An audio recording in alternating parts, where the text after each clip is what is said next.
एक समयको कुरा हो, एउटा गाउँमा हली र गोरुबीच निकै गहिरो मित्रता थियो।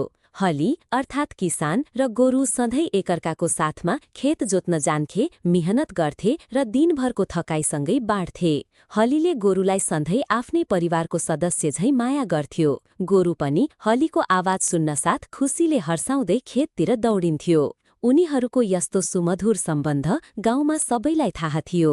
साँच्चै भन्नुपर्दा उनीहरू मात्र साथी होइन, सहयात्री पनि थिए, जसले खेत जोत्न, अन्न उमार्न र जीवन चलाउन सँगै सहयोग गर्थे। तर एक दिन गोरुको स्वास्थ्य बिग्रियो। ऊ कमजोर भयो, शरीर काम गर्न सकेन। हलीले बिहान खेत जान तयार हुँदा गोरु उठ्नै सकिरहेको थिएन। उसले थकाइले शिर झुकाएको देखेर हलीको मन दुखियो। गोरु उठ्न खोज्थ्यो तर सक्दैनथ्यो। हलीले केही नभएको झैं व्यवहार गर्दै उसलाई कर गर्नुभन्दा पनि मायाले घरमै आराम गर्न दियो।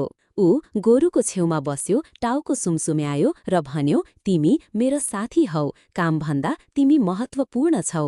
गोरुको आँखामा आभारको चमक देखिन्थ्यो। उसले हलीतिर हेरेर बिस्तारै मुस्कुरायो र शिर हल्लायो, जसले धेरै कुरा बिना बोले भन्यो। त्यो क्षणले उनीहरूको मित्रतालाई झन मजबुत बनायो। त्यस दिन हली एक्लै खेत गयो, तर मनमा गोरुसँग बिताएका ती हरेक पल गुन्जिरहेका थिए। केही दिनपछि गोरु निको भयो र फेरि उनीहरू सँगै खेततिर लागे, अझ गहिरो बन्धनका साथ, अझ मजबुत मित्रताको साथ।